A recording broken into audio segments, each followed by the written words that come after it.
Bradesco. Entre nós, você vem primeiro. Boa noite. Boa noite.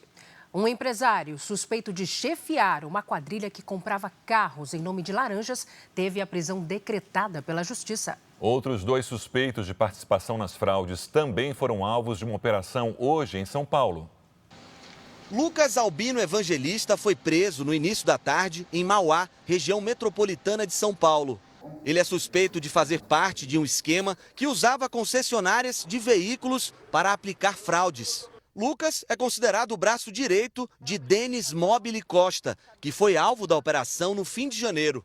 Agora teve um mandado de prisão decretado pela Justiça. Denis está foragido. O terceiro integrante da quadrilha, Guilherme Souza Costa, também teve a prisão decretada e ainda não foi encontrado. Segundo a polícia, o grupo é suspeito de comprar veículos usados em lotes de locadoras. Depois, eles refinanciavam os carros em nomes de laranjas e usavam empresas de fachada para ficar com o dinheiro que os bancos emprestavam. As prestações não eram pagas e os veículos eram colocados para locação, também de maneira ilegal. Nós apreendemos cerca de 1.200 veículos e nós temos elementos que permitem concluir que há ainda pelo menos 2.000 veículos em circulação nessa situação de irregularidades. Mais de 100 vítimas já foram identificadas. Segundo o delegado, quem atrasasse o pagamento do contrato de locação tinha o veículo levado à força pelos criminosos, que chegavam a se passar por policiais civis, como mostra esse flagrante. Os policiais também suspeitam do envolvimento do grupo com a lavagem de dinheiro do crime organizado. Segundo os investigadores, eles ainda alugavam carros para atividades criminosas. Eles empregam os veículos nessas práticas criminosas porque sabe que não vai ter nenhum cadastro, nenhuma forma de identificação. A defesa dos investigados não foi localizada.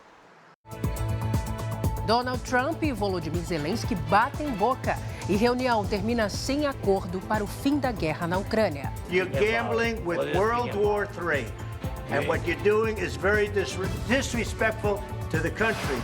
Episódio sem precedentes repercute pela Europa e faz o dólar subir no Brasil. Presidente Lula escolhe Gleisi Hoffmann para assumir a articulação política do governo. Ônibus com turistas estrangeiros é atacado por criminosos em via expressa do Rio de Janeiro. Ministério da Agricultura suspende a obrigatoriedade da data de validade na casca do ovo. Começam a valer os pagamentos por aproximação via Pix. E as notícias da fase eliminatória do Paulistão. Domingo tem Corinthians e Mirassol na tela da Record.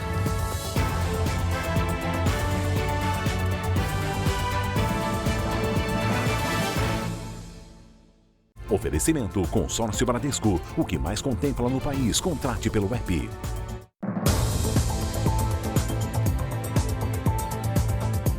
O Pix por aproximação começou a funcionar em todo o país. Não é preciso abrir o aplicativo do banco. Basta encostar o telefone na maquininha. Mas a tecnologia não está disponível em todos os aparelhos. É com o Pix que a Renata paga quase tudo. Só compras que precisam ser feitas parceladas, que aí eu não crédito. O resto é tudo Pix. E fazer o Pix só aproximando o celular, melhor ainda.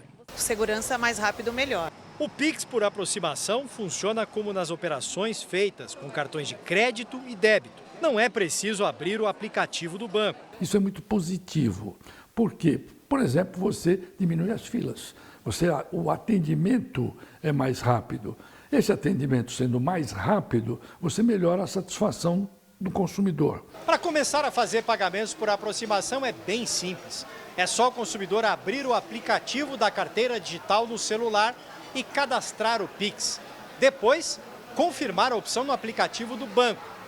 Mas, por enquanto, o serviço não está disponível nos celulares de todas as marcas. No ano passado, os brasileiros fizeram, em média, 2.600.000 pagamentos com cartões ou celulares por aproximação a cada hora. Um aumento de 48%. Para alguns consumidores, o Pix por aproximação ainda causa dúvidas. Eu tenho um pouco de medo. Eu acho que vai ser mais fácil para, não sei, assim, para roubo, né? Tipo, se está no bolso, ter uma maquininha próxima. Mas o Banco Central garante que as operações são seguras. E também é possível limitar os valores. Existem 2 limites aí. O limite por transação, que ele tem um valor máximo, que é de R$500 hoje, por norma. Mas o cliente pode definir qualquer valor abaixo de 500 por transação. O limite diário está em aberto. O cliente escolhe.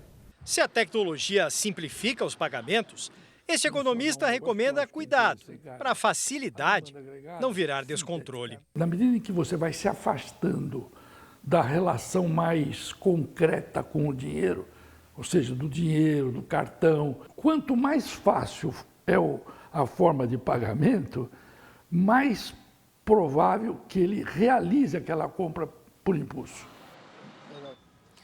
2 criminosos armados assaltaram um ônibus com turistas brasileiros e estrangeiros no Rio de Janeiro. As vítimas tinham acabado de chegar à cidade. O ônibus foi escoltado pela polícia até a delegacia. Os passageiros dormiam quando os assaltantes entraram. Renderam o motorista, atiraram para cima e a gente acordou com os tiros. Passaram, renderam todo mundo, pediram o celular, pediram para fingir que estava tudo bem, né, ficar sentado certo. Um dos disparos perfurou o teto do ônibus. Entre as vítimas estavam vários turistas estrangeiros que vieram de São Paulo para passar o carnaval no Rio. Este peruano teve equipamentos eletrônicos roubados. Mi laptop de computadora de trabalho. Nunca vivi isso na minha vida. Pediram nossos telefones e gritavam em português, nos ameaçando de morte, disse este britânico. O taiwanês falou que os passageiros tentaram esconder os pertences, mas não sabiam o que iria acontecer. O assalto aconteceu neste trecho da Avenida Brasil, uma das principais vias expressas do Rio. De acordo com as vítimas, os criminosos aproveitaram o trânsito lento do início da manhã para render o motorista e invadir o ônibus. Durante 15 minutos, os passageiros foram ameaçados e tiveram que passar as senhas dos celulares e das contas bancárias. A polícia foi chamada após uma turista conseguir avisar o marido sobre o assalto. Houve perseguição. Mandaram o motorista dirige mais rápido, entra por ali, entra por lá. E aí, graças a Deus, eles saíram do ônibus, ninguém se feriu, foram só os pertences mesmo. Os 2 criminosos conseguiram fugir. A gente está fazendo todo um trabalho de buscar as câmeras, né, buscar as testemunhas e conseguir chegar na autoria dessas 2 pessoas que fizeram o assalto. Os paulistanos já começaram a pegar a estrada para aproveitar o feriado. A repórter Caterina Schutte está na rodovia dos Imigrantes, que liga São Paulo à Baixada Santista. Caterina, boa noite. Qual a situação de momento por aí? Oi, Sérgio. Muito boa noite para você, para a Salsa e para todos que nos acompanham. Olha, falamos aqui do quilômetro 16 da Imigrantes, onde o tráfego sentido litoral flui muito bem, como vocês podem ver, mas o movimento se intensifica aí pouco a pouco. A partir ali, mais à frente do quilômetro 64, já há uma lentidão e alguns pontos de congestionamento. E olha, segundo a concessionária que administra o sistema Anchieta Imigrantes, a previsão é que até 442 mil veículos passem pelas rodovias em direção à Baixada Santista até quarta. O horário mais tranquilo para a saída da capital deve ser amanhã, após as 9 da noite. Outras rodovias que ligam São Paulo ao litoral do estado devem receber aí cerca de 500 mil veículos, viu, Sérgio? Eu volto com você. Obrigado, Caterina. Agora vamos até Balneário Camboriú, em Santa Catarina. O repórter Brian Brum tem as informações sobre o trânsito nas estradas que levam ao litoral sul do país. Brian, boa noite. Boa noite, Sérgio. Boa noite, Salsi. Este ano é esperado um aumento de 40% no fluxo de veículos por aqui, só durante o feriado. A expectativa é de que pelo menos 520 mil carros passem por este trecho da BR-101. A maioria é de turistas do Paraná. Balneário Camboriú é um dos principais destinos turísticos do país. De acordo com a Defesa Civil, a temperatura em algumas regiões aqui de Santa Catarina deve chegar aos 40 graus já nos próximos dias. Salsi, Sérgio. Obrigado, Brian. Agora vamos ao Rio de Janeiro. O repórter Felipe Figueira fala ao vivo de um dos acessos à Via Dutra e tem os detalhes sobre a chegada e a saída de turistas e cariocas. Felipe, boa noite. Boa noite, Sérgio, Salsi. Olha, por enquanto está tranquilo o fluxo de carros, ônibus e caminhões por aqui. A estimativa da concessionária que administra a via é que, de hoje até a terça-feira, mais de 780 mil veículos passem pela Dutra, num movimento de chegada e de saída da cidade. O horário de pico está previsto para amanhã, de 6 da manhã até 4 da tarde. E na ponte Rio-Niterói não há engarrafamento. É o caminho que leva para a região dos Lagos, um dos destinos preferidos dos cariocas. Desde a última quarta-feira até o próximo dia 10, 1.700.000 veículos devem passar pela ponte. Na cidade do Rio, o feriado deve movimentar mais de 5,5 bilhões de reais. Salsi, Sérgio. Obrigado, Felipe. A visita do presidente ucraniano Volodymyr Zelensky à Casa Branca terminou de maneira inesperada. A reunião com o presidente americano Donald Trump foi marcada por bate-boca, troca de acusações e nada de um acordo para o fim da guerra. Volodymyr Zelensky foi à Casa Branca para discutir as propostas para o fim da guerra com a Rússia e a exploração de minérios ucranianos. O clima esquentou no Salão Oval, quando o vice-presidente, J.D. Vance, entrou na conversa para falar que o caminho era a diplomacia.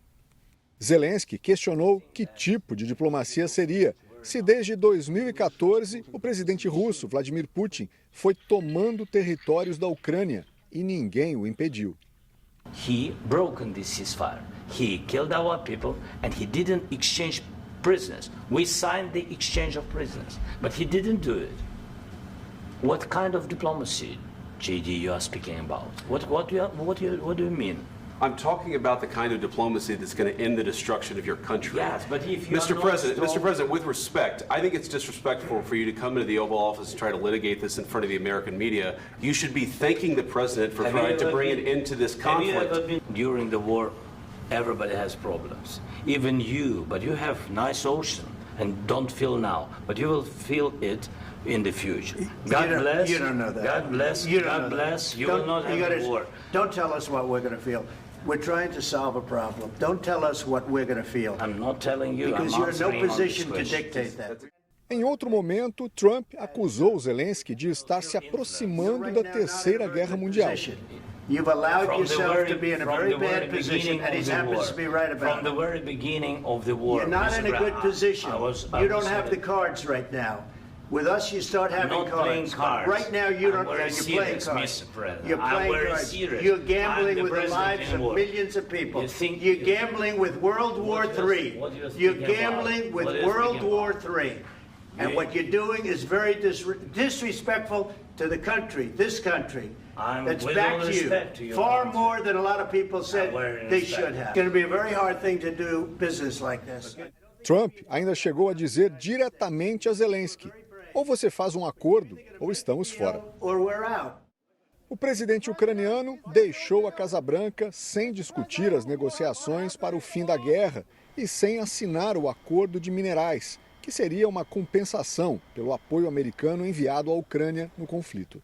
Depois do clima tenso, a coletiva de imprensa conjunta que estava agendada foi cancelada.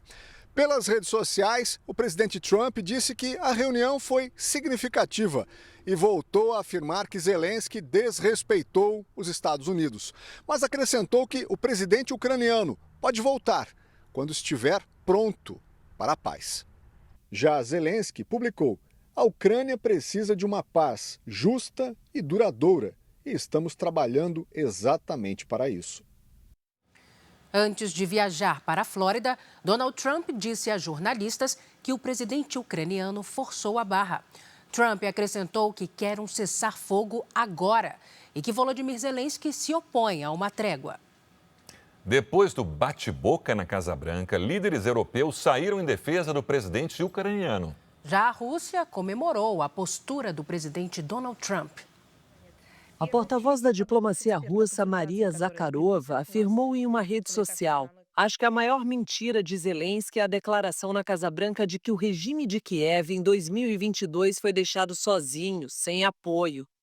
O ex-presidente russo Dmitry Medvedev e vice-presidente do Conselho de Segurança da Rússia declarou: "Trump está certo, o governo de Kiev está brincando com a Terceira Guerra Mundial." A presidente da Comissão Europeia, Ursula von der Leyen, divulgou um comunicado em nome do bloco. "Fique forte, seja bravo e corajoso. Você não está sozinho, querido presidente Zelensky." As manifestações de apoio também vieram do primeiro-ministro da Alemanha. "Com a Alemanha e com a Europa, a Ucrânia pode contar", postou Olaf Scholz. O primeiro-ministro da Espanha, Pedro Sánchez, foi direto: "Ucrânia, a Espanha está contigo." Em visita a Portugal, o presidente francês Emmanuel Macron disse que a Rússia é o agressor e que o povo agredido é o da Ucrânia. Mais cedo, em entrevista coletiva, Macron disse que a Europa precisa ajudar o país a negociar uma paz duradoura. O próximo compromisso diplomático de Zelensky vai ser no domingo, aqui no Reino Unido. Já estava previsto um encontro entre o primeiro-ministro britânico e mais de 12 líderes europeus.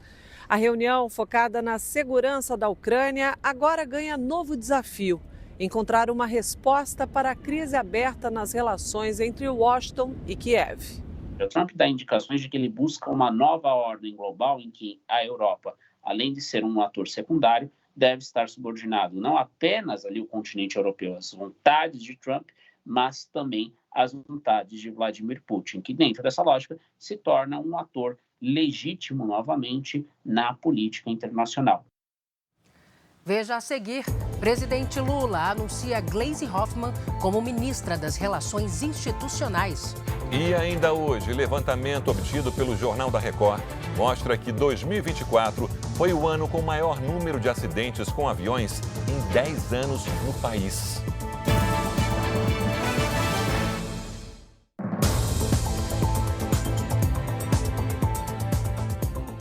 O presidente Lula escolheu Gleisi Hoffmann para o cargo de ministra das Relações Institucionais. A deputada federal e presidente do PT assume o lugar de Alexandre Padilha, que comandará a saúde. Apesar das pressões para que as portas do Palácio do Planalto fossem abertas a partidos aliados, o presidente Lula preferiu manter o ministério responsável pelo relacionamento com o Congresso nas mãos do Partido dos Trabalhadores. O convite para Gleisi Hoffmann assumir o cargo foi feito pela manhã. A posse está prevista para o dia 10 de março e marca a continuidade da reforma ministerial que Lula tem executado com o objetivo de reverter a queda da popularidade. Gleisi tem uma forte ligação com Lula. Coordenou a campanha em 2022, encabeçou a criação de uma frente ampla e apoiou o presidente enquanto ele estava na prisão. Formada em Direito, a nova ministra tem 59 anos, foi eleita senadora em 2010 e ocupou a Casa Civil no governo de Dilma Rousseff entre 2011 e até fevereiro de 2014. Nas redes sociais, Gleisi disse que seguirá dialogando democraticamente com os partidos, governantes e lideranças políticas. Após o convite, ela falou com líderes do Congresso e colegas de esplanada. Uma das ligações foi para o ministro da Fazenda, Fernando Haddad. Agora, Gleisi terá como desafios fazer avançar no Congresso a pauta da isenção do imposto de renda para quem ganha até R$5 mil e aprovar o orçamento de 2025, que deveria ter acontecido em dezembro. Gleisi Hoffmann foi ministra de Estado. Ela foi senadora da República. Pode ter uma boa interlocução com o Senado. Deputada federal. Uma boa interlocução com a Câmara. E presidente de partido, uma boa interlocução com os partidos políticos e mulher. A escolha de Lula surpreendeu integrantes dos partidos aliados que cobiçavam a vaga e defendiam um nome mais moderado para a pasta. A avaliação de alguns parlamentares é que colocar alguém do PT no posto não deve trazer grandes mudanças, além de sinalizar que Lula vai continuar com o núcleo duro do PT no Palácio do Planalto. Lula ligou para os presidentes da Câmara, Hugo Mota, e do Senado, Davi Alcolumbre, para comunicar a decisão. Nas redes sociais, Mota afirmou que sempre teve boa relação com Gleisi no parlamento e desejou pleno êxito na nova função. Alcolumbre também desejou sucesso à nova ministra. O presidente Lula está em Montevidéu para acompanhar a posse do novo presidente do Uruguai. E o Luiz Fara Monteiro traz os detalhes para a gente ao vivo, direto da capital do país. Oi, Fara, boa noite. Oi, Salso, muito boa noite a você, ao Sérgio e a todos que acompanham o Jornal da Record. O presidente Lula desembarcou aqui em Montevidéu no início da noite, acompanhado dos ministros Paulo Teixeira, do Desenvolvimento Agrário e Agricultura Familiar, da ministra Luciana Santos, de Ciência e Tecnologia, além da presidente nacional, ainda presidente nacional do Partido dos Trabalhadores, Gleisi Hoffmann. Há menos de 10 minutos, Lula chegou aqui na residência do embaixador do Brasil em Montevidéu, onde o governo brasileiro vai oferecer um jantar aos presidentes da Colômbia, Gustavo Petro, do Chile, Gabriel Boric, e do presidente eleito do Uruguai, Yamandu Orsi, que toma posse neste sábado. Amanhã cedo, esses líderes vão discutir ainda a relação entre os países da América do Sul, nessa integração que eles chamam de regional, além do relacionamento também que vão discutir sobre o continente com os Estados Unidos, sob a administração de Donald Trump. Na manhã desse sábado, Lula recebe o ex-presidente do Uruguai, Pepe Mujica, e ainda o presidente da Alemanha, Frank Steinmeier. Depois da posse de Yamandu Orsi no meio da tarde, Lula retorna para Brasília. Salsi e Sérgio. Obrigada pelas informações, Fara. A indicação de Gleisi Hoffmann e a discussão entre Trump e Zelensky repercutiram no mercado financeiro. O dólar encerrou a semana cotado em R$ 5,91, alta de 1,5%. Já o Ibovespa caiu 1,6% aos 122 mil pontos. E veja a seguir, decisão do Ministério da Agricultura dispensa carimbo de prazo de validade nos ovos vendidos por unidade. E ainda, torcedores se reúnem em um estádio em Israel para homenagear refém morto em Gaza.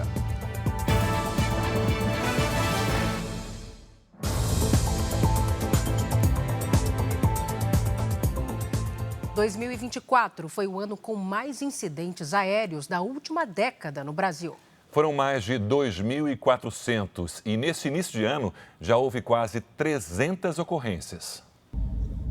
A escada inflável do avião foi acionada por um passageiro no momento da decolagem. O incidente foi no Aeroporto Internacional de São Paulo esta semana. O homem foi retirado do voo pela Polícia Federal. Este ano, houve quase 300 incidentes como este no país, 7 deles graves. No mesmo período, houve ainda 32 acidentes, 12 com mortes. Os dados são do Sistema de Investigação e Prevenção de Acidentes Aeronáuticos. No dia 9 de janeiro, um jatinho particular não conseguiu parar na pista e explodiu numa praia em Ubatuba, litoral de São Paulo. 5 pessoas estavam a bordo. O piloto morreu. Um levantamento obtido pelo Jornal da Record revela que a maioria dos incidentes foi causada por falhas no sistema. O mau funcionamento do motor respondeu por 51 ocorrências e a colisão com as aves foi responsável por 25 registros. No ano passado, o Brasil registrou o maior número de incidentes aéreos em 10 anos, 2.425, um aumento de 106% em relação a 2023. O número de acidentes também foi o maior em uma década. 152 pessoas morreram. A queda do avião da Voepaz, em Vinhedo, interior de São Paulo, provocou a morte de 62 pessoas no mês de agosto. A redução do risco está diretamente ligada à manutenção adequada das aeronaves e ao treinamento dos pilotos, dizem os especialistas. Existe basicamente uma preocupação com o fator humano. O transporte aéreo é o mais seguro deles, mas não quer dizer que seja absolutamente seguro. Não existe isso. 5 suspeitos foram presos e 2 menores apreendidos na praia de Ipanema, uma das mais famosas do país. De acordo com a polícia, o grupo vendia drogas e aplicava o golpe da maquininha. O homem que se apresenta como vendedor ambulante se aproxima do turista estrangeiro. Por baixo da caixa de balas e cigarros, ele oferece drogas. O tráfico ocorre à luz do dia, nas areias de uma das praias mais famosas do Rio. Toda a ação foi filmada por drones do Serviço de Inteligência das Polícias Civil e Militar. O grupo vende maconha, haxixe, lança-perfume e drogas sintéticas. O pagamento é por Pix.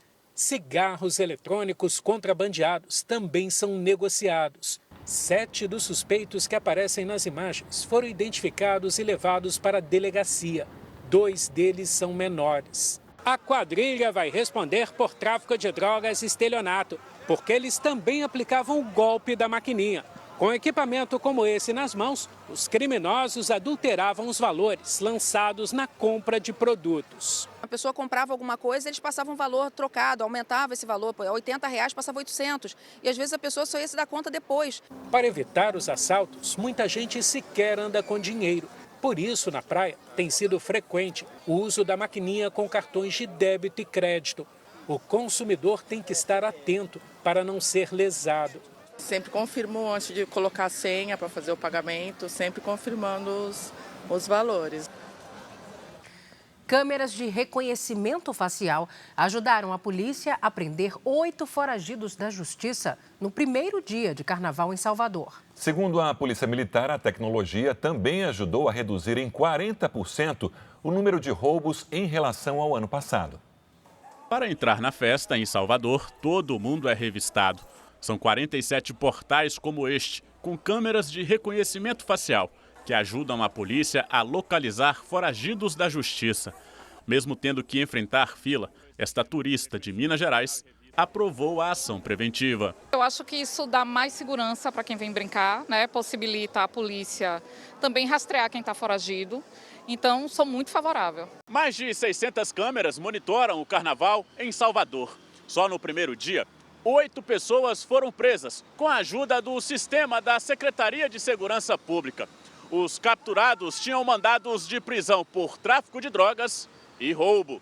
A Bahia foi o primeiro estado a contar com a tecnologia de reconhecimento facial no país em 2018. De lá para cá, cerca de 2.500 criminosos foram capturados com a ajuda do sistema. Em outros estados, o recurso também já foi adotado. Em São Paulo, um chefe do tráfico em Curitiba foi capturado após ser identificado por uma câmera em uma das ruas mais movimentadas da capital paulista.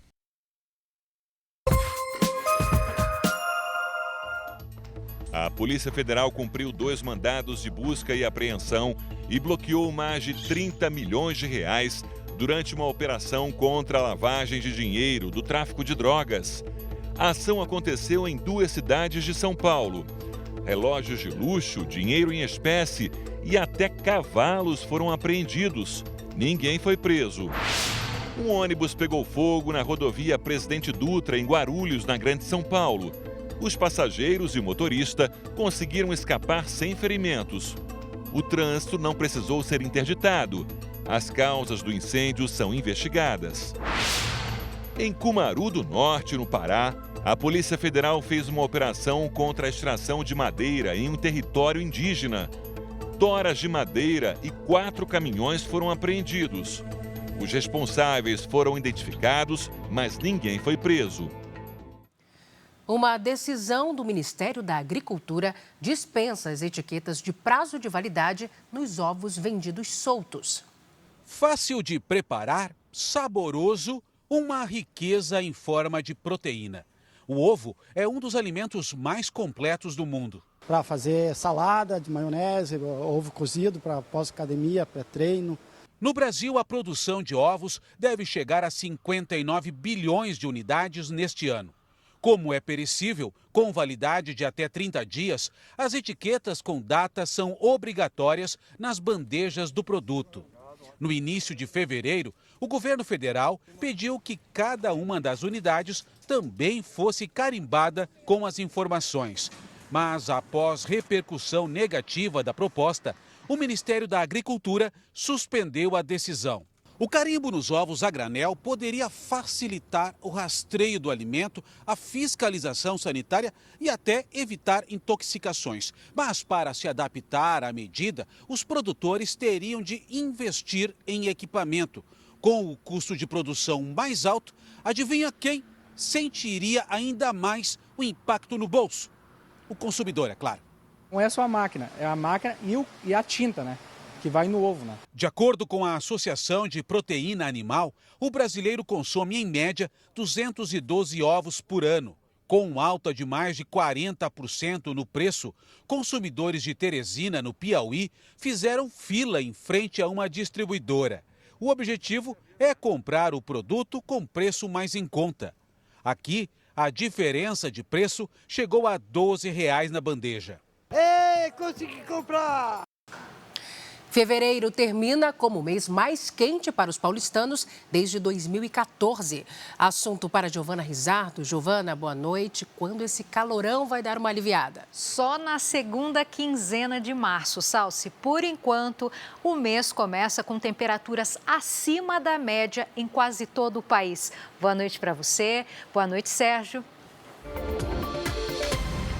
E boa noite para você que acompanha o JR. Amanhã, além do calor, também tem alerta de temporais entre as regiões Norte e Nordeste. Em São Luís, Palmas e Salvador, as tempestades ocorrem em vários momentos do dia. A chuva pode ser volumosa e, por isso, há risco para alagamentos e enxurradas. No Rio de Janeiro, o fim de semana vai da praia. Sábado ensolarado com aquele céu de brigadeiro, sabe? À tarde faz 37 graus. Na segunda, chuva isolada à tarde. Hoje, os temporais atingiram São Luís. A cidade registrou o triplo de chuva esperada para fevereiro. Neste momento, as pancadas de chuva acontecem nos pontos coloridos das imagens de satélite. Amanhã, o avanço de uma nova frente fria pelo sul do país forma temporais no interior gaúcho. Tem alerta nas cidades de Bagé, Pelotas e Chuí. Entre os estados de Mato Grosso, Acre e Pará, a chuva também cai com força. Sábado à tarde com 36 graus em Porto Alegre, 33 em São Paulo, 31 em Campo Grande, 30 graus em Natal e até 32 em Porto Velho. Tempo delivery. O Denis é de Maceió, Alagoas. Oi, Denis. Amanhã faz até 30 graus e chove fraco no fim da tarde. Entre domingo e segunda-feira, as instabilidades ganham força por aí e a chuva vem com raios e ventos fortes. Faz até 32 graus. A Leila está de olho no tempo em Goiânia, Goiás. Bem-vinda, Leila. No sábado, o sol predomina à tarde, esquenta até 29 graus e depois chove em pontos isolados. A partir de domingo, dias ensolarados com tempo firme. Para pedir o delivery, você posta o nome de uma cidade com a hashtag você no JR nas redes sociais. Salsi, Sérgio. Obrigada, Giovana. O grupo terrorista Hamas rejeitou a proposta do governo israelense para prorrogar a primeira fase do acordo de cessar-fogo, que termina amanhã. Em Israel, torcedores se reuniram em um estádio em Tel Aviv para homenagear um dos reféns mortos em Gaza. Na arquibancada, a emoção desta vez foi diferente. A vibração e a alegria deram lugar ao luto. Shai Idan era fanático por esportes como futebol. O time do coração dele era o Hapoel Tel Aviv. Hoje, o estádio onde joga a equipe é o ponto de partida para as últimas homenagens ao refém. Estou me despedindo do meu irmão mais velho e pedindo perdão em nome de todos nós por ele ter voltado em um caixão, disse a irmã de Idan. Yoav fez questão de participar da despedida. Ele contou que costumava assistir aos jogos no mesmo setor que o engenheiro. Estamos aqui para demonstrar nosso apoio, nosso amor e nosso apreço a quem não estará mais na arquibancada conosco, diz. This is why we're here. Shai Idan foi sequestrado do kibbutz Nahal Oz. A filha, Mayan, de 18 anos, foi morta na frente dele. O enterro do torcedor foi num kibbutz próximo a Tel Aviv. Um depoimento de um refém libertado pelo Hamas e transmitido por uma TV israelense causou revolta e tristeza. Ele, Sharabi, contou como foram os 491 dias no cativeiro.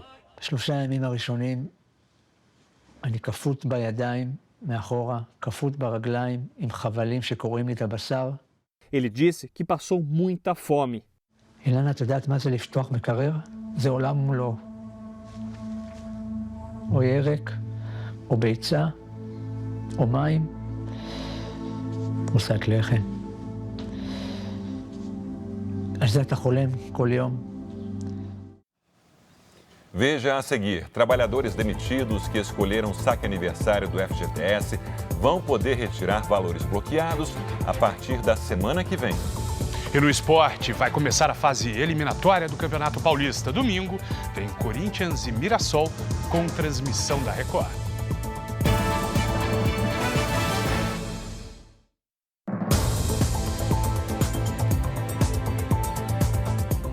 A polícia americana informou que não sabe há quanto tempo o ator Gene Hackman e a mulher dele estavam mortos em casa. Os corpos foram levados ao Instituto Médico Legal do Novo México. Uma autópsia não identificou lesões. E o xerife, à frente do caso, disse que os dois morreram há um bom tempo. Autoridades aguardam os resultados de exames toxicológicos e de monóxido de carbono. Parentes suspeitam que as mortes foram causadas por envenenamento por gás.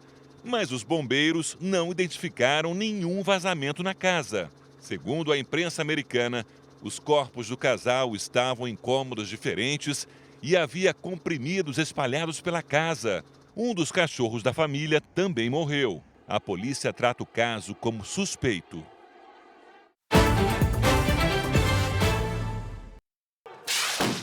Manifestantes entraram em confronto com a polícia em Atenas, capital da Grécia. A tropa de choque usou gás lacrimogênio contra a multidão, que respondeu com coquetéis Molotov. Mais de 300 mil pessoas foram às ruas para lembrar um acidente com 2 trens que matou 57 pessoas há 2 anos. Os manifestantes cobram mais investigações. O país enfrenta uma greve geral para pressionar por uma solução do caso. A ex-presidente Dilma Rousseff recebeu alta depois de uma semana internada no hospital de Xangai, na China. Dilma teve um mal-estar no último dia 21. Em uma rede social, a ex-presidente, que tem 77 anos, disse que foi diagnosticada com neurite vestibular, uma inflamação de um nervo do ouvido responsável pelo equilíbrio. Dilma já cumpriu a agenda no Banco do BRICS, instituição que preside desde 2023. Trabalhadores que optaram pelo saque aniversário do FGTS e foram demitidos vão poder retirar os valores bloqueados a partir da semana que vem. O governo publicou uma medida provisória que liberou os recursos. Ao todo, foram liberados 12 bilhões de reais para os trabalhadores que aderiram ao saque aniversário e foram demitidos entre janeiro de 2020 e esta sexta-feira. O dinheiro poderá ser retirado por mais de 12 milhões de trabalhadores que optaram pela modalidade, mas que não tiveram acesso ao saldo na conta do FGTS depois que foram demitidos. Meu aniversário é no final do ano, então eu acabo juntando com o 13º e eu acabo pegando aquele dinheirinho que está precisando e acaba completando ali. Os pagamentos devem começar na próxima semana e vão ser feitos em 2 etapas. Na primeira, prevista para 6 de março, recebem os trabalhadores com saldo retido de até R$3 mil. Quem tiver um valor acima vai receber o restante a partir de junho. Apesar da liberação, 9 milhões e 500 mil pessoas não vão poder sacar o valor integral a que teriam direito.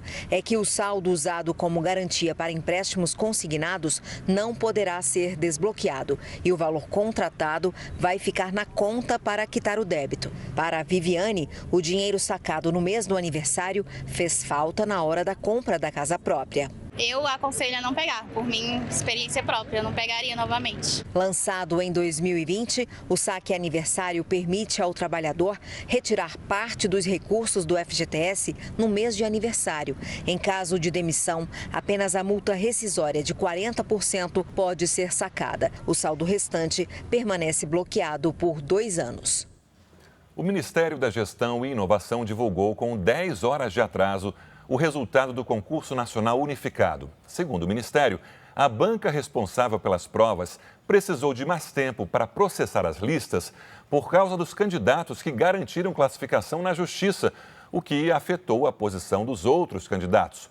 O site do Ministério dá acesso ao resultado. O chamado Enem dos concursos oferece mais de 6.600 vagas para órgãos federais. O STF formou maioria para confirmar a decisão do ministro Flávio Dino, que aprovou o plano de trabalho apresentado pelo Congresso e o governo e que garante o pagamento de emendas parlamentares. O plano prevê mais transparência e rastreabilidade nos repasses do dinheiro. A exigência levou ao bloqueio dos pagamentos, em decisão do ministro Flávio Dino. Uma das principais medidas é a identificação dos parlamentares autores das emendas. O voto de Dino pela validação foi seguido pelos ministros Luiz Roberto Barroso, Nunes Marques, Alexandre de Moraes, Cristiano Zanin e Edson Fachin. O julgamento vai até 5 de março. A aprovação do plano deve encerrar a tensão entre os três poderes, que começou em agosto do ano passado, quando o Dino suspendeu as emendas impositivas, aquelas em que o pagamento é obrigatório. Os ministros acreditam que o plano vai garantir mais controle sobre o uso dos recursos públicos.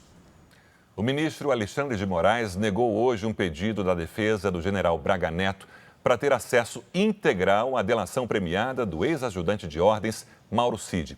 Para Moraes, o pedido não faz sentido porque as informações foram tornadas públicas. O ministro também negou o pedido de mais prazo para responder à denúncia da Procuradoria-Geral da República de suposta tentativa de golpe. O presidente do STF, Luiz Roberto Barroso, rejeitou os pedidos da defesa de Jair Bolsonaro para que os ministros Flávio Dino e Cristiano Zanin fossem impedidos de julgar o processo em que o ex-presidente é acusado de tramar um suposto golpe de Estado. Bolsonaro alegou que Dino havia atuado em uma investigação do dia 8 de janeiro, quando era ministro da Justiça, e que Zanin apresentou processo contra a candidatura dele nas eleições de 2022. O ex-presidente nega ter participado de um plano para um golpe de Estado. Barroso também negou os pedidos dos generais Braga Neto e Mário Fernandes de suspeição do ministro Alexandre de Moraes. Começam amanhã as quartas de final do Campeonato Paulista. Palmeiras e São Bernardo vão jogar por uma vaga na semifinal.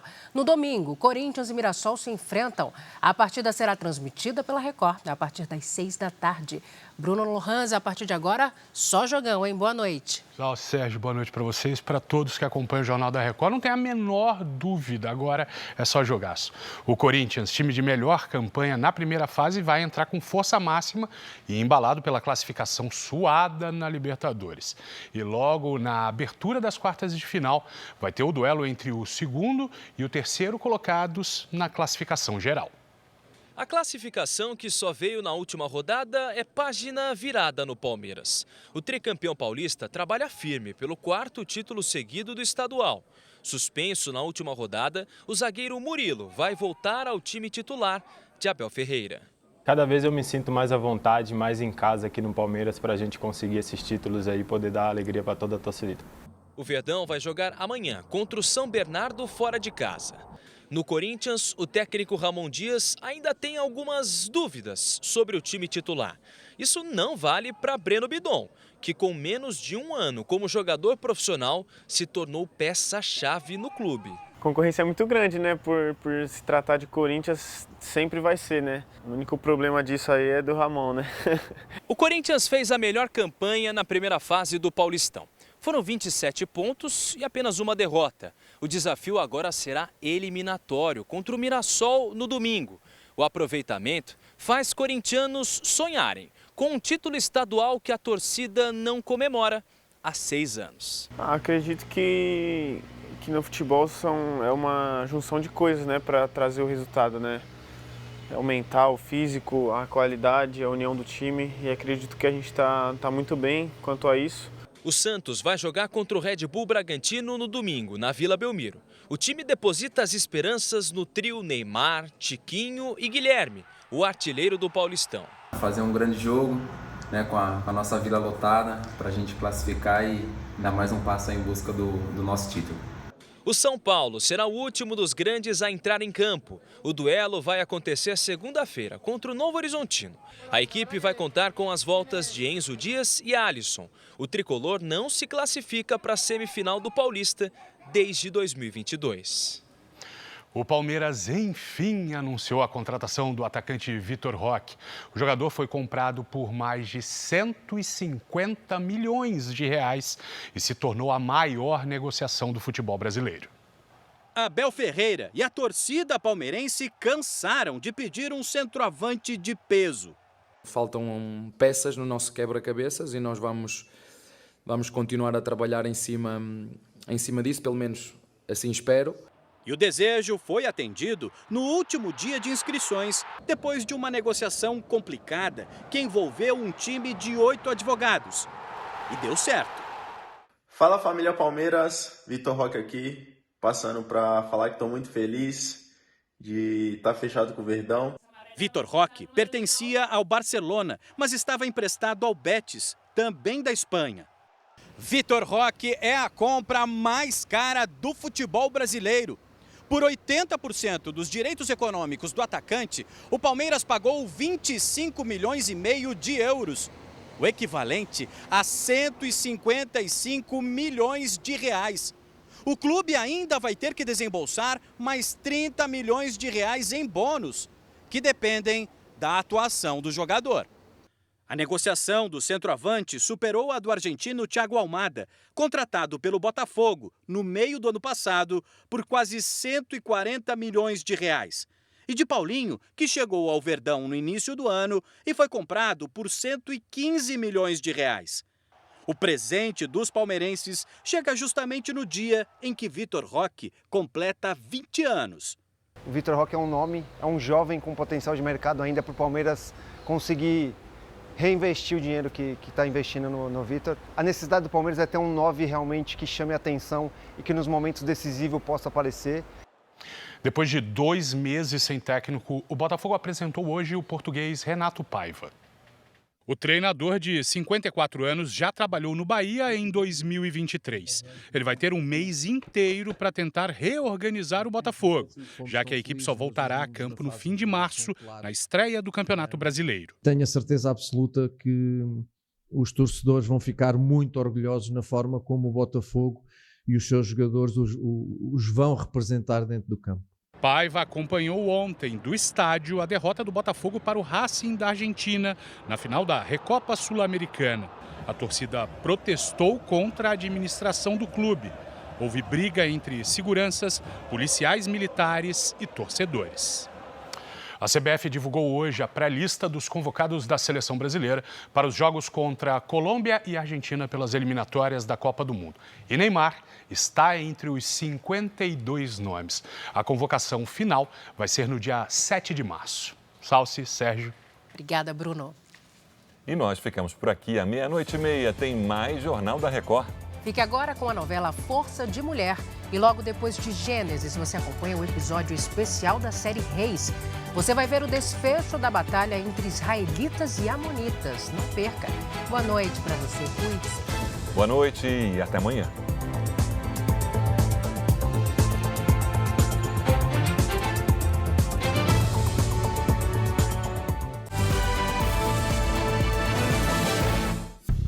Bradesco. Entre nós, você vem primeiro.